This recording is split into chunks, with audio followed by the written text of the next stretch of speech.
You're pregnant, or hoping to be, and someone just told you your TSH is off. Maybe you've known for years that you have Hashimoto's or Graves' disease. Maybe you're brand new to the world of thyroid labs and medication names. Either way, the same cold, terrifying question rises up. Will this hurt my baby? Take a slow breath with me. You care deeply, and you're asking exactly the right question. Now let me sit with you, as long as it takes, and walk you through the facts, the why, and the how, so fear can step back and a clear plan can step forward. Let's begin with immediate reassurance. The short answer is that an unmanaged thyroid condition can pose risks in pregnancy. That's true. But a well-managed thyroid condition is absolutely compatible with a healthy, thriving pregnancy and a healthy baby. We do this every single day. There is a roadmap, there are guardrails, and there is a team. My promise in this conversation is to replace fear with facts and a step-by-step plan. We'll cover why the thyroid matters so much now, what's different about an underactive versus an overactive thyroid, exactly how we monitor and adjust treatment, what to expect postpartum, and how to partner with your medical team. You will leave this conversation with clarity and confidence. First, Thyroid 101. Why do we care so much about a small butterfly-shaped gland in the neck? Your thyroid makes two primary hormones, T4, thyroxine, and T3, triiodothyronine. Think of them as the body's metabolic set-point messengers, helping regulate energy use, temperature, heart rate, and importantly in pregnancy, the growth and development of your baby's brain and nervous system. Your brain controls your thyroid through a hormone called TSH, thyroid-stimulating hormone. When thyroid hormone levels are low, the pituitary sends out more TSH to ask the thyroid for more. When thyroid hormone levels are high, TSH falls. That's why a high TSH usually signals hypothyroidism, low thyroid function, and a very low TSH often signals hyperthyroidism, overactive thyroid. Here's the pregnancy-specific reason thyroid balance matters. For the entire first trimester, about the first 12 to 13 weeks, your baby's own thyroid gland is not yet functioning. Your baby is 100% dependent on you to supply adequate thyroid hormone through the placenta. That's not meant to scare you. It's meant to explain why we are so proactive and why management works. If we keep your thyroid hormones in the right range for pregnancy, we give your baby exactly what's needed for healthy development. That's our North Star. Let's dive into hypothyroidism first. This is the most common scenario in pregnancy, often due to an autoimmune condition called Hashimoto's thyroiditis. Hypo means low. Your thyroid is not making enough hormone, so TSH rises. When hypothyroidism is significant and unmanaged, we see higher risks: first trimester miscarriage, anemia, preeclampsia, elevated blood pressure, and, if the deficiency is persistent and severe throughout early pregnancy, potential effects on a baby's neurodevelopment. That sounds heavy, and it is exactly why we don't wait and we don't guess. We manage. Here's the proactive plan for hypothyroidism. Step 1. The moment you have a positive pregnancy test, contact the clinician who manages your thyroid. This may be your OB/GYN, family physician, or endocrinologist. Pregnancy increases the body's need for thyroid hormone almost immediately, typically by about 25–30%. Many patients with known hypothyroidism will need an increase in their levothyroxine dose as soon as pregnancy is confirmed. Your clinician may advise a dose increase right away and will order labs to guide fine-tuning. Step 2. Lab monitoring. Expect close follow-up, generally a TSH and a free T4, and sometimes total T4, every 4 to 6 weeks in the first half of pregnancy, then at least once per trimester thereafter, or more often if we're adjusting doses. Why that cadence? Because the body changes quickly in pregnancy. Blood volume expands, binding proteins increase, and the placenta produces hormones, like HCG, that can alter thyroid dynamics. Frequent checks allow us to stay between the guardrails. Step 3. Understand the medication. Levothyroxine is synthetic T4, bioidentical to what your thyroid should make. It is not a drug in the way we often think. It's the clean replacement of a missing hormone, and it is both safe and essential in pregnancy. When you take your pill consistently and we keep labs in range, you are doing one of the most protective things possible for your baby's development. A few practical pearls make a big difference. Take levothyroxine on an empty stomach with water, ideally first thing in the morning, and wait 30 to 60 minutes before eating. If that timing is hard, you can take it at bedtime. Just separate it by at least 3 hours from your last meal. Keep it away, by 4 hours, from prenatal vitamins, iron, calcium, magnesium, and certain high-fiber supplements, all of which can block absorption. If you vomit within an hour of your dose, call your clinician for guidance. If nausea is frequent, ask about switching to bedtime dosing. Try to stay with the same brand or the same generic manufacturer. Even small formulation differences can nudge your levels. If you miss a dose, you can take it later that day. If you remember the next day, you can take 2 that day. Don't do that routinely. Just call your team if it's happening often so you can problem solve together. A word about targets. Different labs use different reference ranges, and pregnancy shifts those ranges. Your clinician will interpret your numbers in context. As a general principle, many teams aim to keep TSH in the lower half of the pregnancy-specific range and free T4 in the normal range for pregnancy. Don't chase numbers on your own. Let your team lead. Another important note, biotin, often found in hair nail supplements, can falsely alter thyroid blood tests. If you're taking biotin, tell your clinician and stop it for at least 48-72 hours before labs so we get clean results. Autoimmune markers matter too. Many patients with hypothyroidism have positive anti-TPO antibodies. That doesn't change your day-to-day management, but it can slightly increase the risk of postpartum thyroiditis, which we'll discuss later. And iodine matters. Pregnancy increases iodine requirements. Many prenatal vitamins include 150 micrograms of iodine. That's appropriate. Don't add extra iodine unless your clinician advises it. Too much can be a problem as well. Let's pivot to hyperthyroidism. Less common, equally important to manage, and often due to Graves' disease, another autoimmune condition. Hyper means high. The thyroid is overproducing hormone, so TSH becomes very low or undetectable, and free T4 and/or free T3 rise.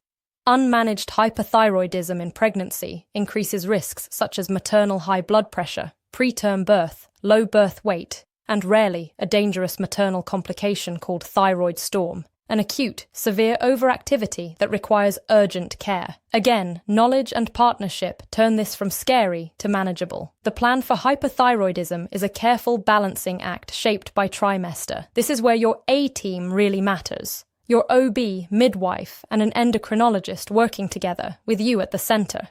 We have tools that are safe and time-tested when used thoughtfully. Medication first. In early pregnancy, first trimester, propylthiouracil, PTU, is often the preferred antithyroid drug because it carries a lower risk of certain rare birth defects compared to methimazole during organ formation. Starting in the second trimester, many clinicians transition from PTU to methimazole because methimazole is generally easier on the liver for long-term use and is effective with once-daily dosing. The goal with either medication is the lowest effective dose that keeps your free T4 in the high normal range and TSH not suppressed to dangerous levels. We aim to settle the thyroid enough to protect you and your baby without pushing you into hypothyroidism. This is a precision tuning process, which is why labs are checked frequently, often every 2 to 4 weeks as we're stabilizing. Sometimes short-term symptom relief is also helpful. If you're experiencing significant tremor, palpitations, or anxiety from the hormone excess,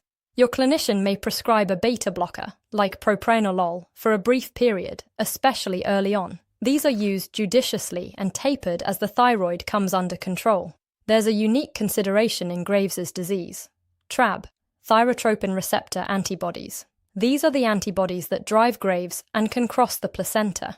If they're present at high levels, we monitor more closely in the third trimester, sometimes with ultrasound assessment of the baby's heart rate and growth, and occasionally the fetal thyroid if there's concern. The good news is that when maternal levels are well managed and the team is watching, outcomes are excellent. Another important nuance: early pregnancy nausea and vomiting can be associated with temporarily low TSH because of very high HCG levels. That condition, gestational transient thyrotoxicosis, is not the same as Graves' disease and often resolves on its own by the end of the first trimester. Your clinician will sort this out with labs, exam, and sometimes antibody testing, so we don't treat something that will self-correct. Breastfeeding questions come up often. Levothyroxine is fully compatible with breastfeeding. In fact, being well replaced helps milk production and your well-being. For antithyroid drugs, both methimazole and PTU can be compatible with breastfeeding at appropriate doses. Your clinician will individualize the plan and may time dosing right after a feeding. Again, Partnership is key. Now, let's talk about pregnancy's rhythm and how your targets evolve. In the first trimester, as I mentioned, your baby depends entirely on you for thyroid hormone. In the second and third trimesters, the baby's thyroid starts functioning and contributing, but your own needs remain higher than pre-pregnancy. For hyperthyroidism, many patients need a dose increase early, sometimes another adjustment in the second trimester, and then a steady state. For hyperthyroidism, the dosing may decrease across pregnancy because pregnancy's immune shifts sometimes calm Graves' disease. That's not guaranteed, which is why we keep checking. Expect your clinicians to keep an eye on your blood pressure, your weight gain, your baby's growth by ultrasound when indicated, and your overall well-being. If anything feels off, new palpitations, persistent heat or cold intolerance, sudden swelling, severe fatigue beyond the normal range, say so. You are the expert on your body's day-to-day signals. A few practical scenarios I want to answer because they come up constantly. What if you're newly diagnosed with hypothyroidism in early pregnancy? We start levothyroxine promptly. You do not need to wait for the next trimester to begin. Earlier replacement is better. What if your TSH is just slightly elevated with normal free T4, so-called subclinical hyperthyroidism? Management depends on the degree of elevation, the presence of anti-TPO antibodies, and your symptoms. Many clinicians will treat subclinical hyperthyroidism in pregnancy because the stakes of undertreatment are higher than the minimal risks of replacement, and treatment is simple and safe. What if you've been stable on levothyroxine for years and your TSH drifts up despite perfect adherence? It happens. Absorption changes, prenatal timing changes, or simply pregnancy's increased demand. We adjust the dose. What if you have a thyroid nodule? Most can be monitored during pregnancy with ultrasound. If a nodule appears concerning, your team may perform a fine needle aspiration biopsy, which can be done safely in pregnancy. Most surgery, if ever needed, waits until after delivery unless there's an urgent concern. Let's move to the postpartum period, because the story doesn't end at delivery. After birth, hormone levels shift dramatically, your blood volume contracts, and immune function rebounds toward your pre-pregnancy state. If you were on levothyroxine before pregnancy, you'll usually return to your pre-pregnancy dose after delivery, with labs checked about 6 weeks postpartum to confirm. If you were started on levothyroxine during pregnancy, your clinician will guide a dose decrease, often to pre-pregnancy levels, or an empiric reduction, and recheck in 6 weeks. If you were on anti-thyroid drugs for Graves' disease, doses may need to be adjusted quickly postpartum. Sometimes Graves' flares when the immune system wakes back up. That's not a failure, it's a known pattern, and we manage it by rechecking labs and titrating medication. There's also a condition called postpartum thyroiditis, an inflammation of the thyroid that can occur in the first year after giving birth, particularly in those with anti-TPO antibodies. It often has 2 phases. First, a brief hyperthyroid phase, weeks to a few months, with palpitations, anxiety, or heat intolerance, then a longer hyperthyroid phase with fatigue, cold intolerance, and low mood. It can mimic normal postpartum experiences, which is why awareness matters. If you feel off in a way that doesn't feel like typical new parent fatigue, racing heart, tremor, or on the other side, heavy exhaustion and low mood, tell your clinician and ask for thyroid labs. Postpartum thyroiditis often resolves over months, but some women are left with persistent hypothyroidism that benefits from levothyroxine. This is treatable. You don't have to white-knuckle it. Because you're managing more than just labs, I want to offer a few evidence-based lifestyle notes that support your plan. Take your prenatal vitamin daily, ideally one that includes 150 micrograms of iodine, unless your clinician directs otherwise. Separate iron and calcium from levothyroxine by at least 4 hours to avoid blocking absorption. If you have celiac disease, IBS, or reflux requiring acid-suppressing medications, let your clinician know. These can affect how you absorb thyroid medication, and we can adjust dosing or timing. Keep hydrated, nourish yourself regularly, and give yourself credit. Stable routines support stable hormones. Let's gather the threads and tie them into a clear, empowering picture. Your thyroid condition does not make you a risky or broken patient. It makes you an informed, proactive, and powerful one. With timely communication, scheduled labs, and precise medication adjustments, you can create an environment where your baby receives exactly what's needed. No more, no less. You are not a passenger in this process. You are the most important member of your medical team. Your observations, your questions, your consistency with medication. These are not small things. They are the engine of success. I also want to speak directly to the worry that lives between lab drawers. You might find yourself glued to a portal, counting the hours until results, wondering if a decimal point change means doom. It doesn't. We are looking at trends, not one-off blips. We have wide, safe lanes to operate in, and we course correct gently. If a number is outside the target, we adjust. That's not a failure. That's the plan working. And yes, ask questions. Ask your OB midwife how they coordinate with endocrinology. Ask for pregnancy-specific targets for you. Ask what timeline they prefer for labs in each trimester. Ask how to time your prenatal vitamin, what to do if you're vomiting, and how they'll monitor your baby's growth. None of those questions are too much. They are exactly what a thoughtful, engaged parent asks. Before we close, let me offer a concise roadmap you can hold on to. If you have hypothyroidism, often Hashimoto's, notify your clinician as soon as pregnancy is confirmed. Expect a levothyroxine dose increase early. Take your medication consistently on an empty stomach and separate it from iron calcium. Check TSH and free T4 every 4 to 6 weeks. Continue prenatal vitamins with iodine, unless told otherwise. Avoid biotin near lab days. Keep in close touch for adjustments. If you have hyperthyroidism, often Graves, connect your OB, midwife and endocrinologist into one team. Expect EU in the first trimester and often a switch to methimazole later. Use the lowest effective dose to keep free T4 in the target range. Monitor every 2 to 4 weeks as needed. Discuss TRAB antibodies and any extrafetal monitoring if they're high. Use short-term beta blockers if symptoms are severe, under guidance. Discuss breastfeeding plans and dosing. After delivery, expect dose changes. Recheck labs at about 6 weeks postpartum or sooner if symptoms flare. Be aware of postpartum thyroiditis and speak up if you feel unusually anxious, tachycardic, or deeply fatigued beyond typical newborn life. Know that levothyroxine and appropriately dosed antithyroid medications can be compatible with breastfeeding. Ask your team to personalize the plan. You can do this, truly. I've cared for countless families walking this path. The common denominator in healthy outcomes is not perfection, it's partnership, persistence, and kindness toward oneself while we follow the plan. You are already doing right by your baby because you care, you're learning, and you're acting. As we finish, I want to leave you with this. Your condition is serious enough to deserve attention, and it is absolutely manageable with the care we've outlined. You are strong, you are capable, you are your baby's best advocate, and you are not alone. Keep your appointments, take your medication, ask your questions, and let your team carry some of the load with you.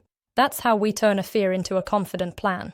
If you're on this thyroid journey, I would be honored if you shared one piece of wisdom that's helped you. Maybe a tip about remembering your dose, a question you're glad you asked, or how you built your care team. Your voice helps build a community of empowered, supportive parents who truly understand. Thank you for taking this time for yourself and your baby. Stay close to your OB, midwife, and endocrinologist. Keep going step by step. And remember, a well-managed thyroid condition and a healthy pregnancy go hand in hand. You've got this.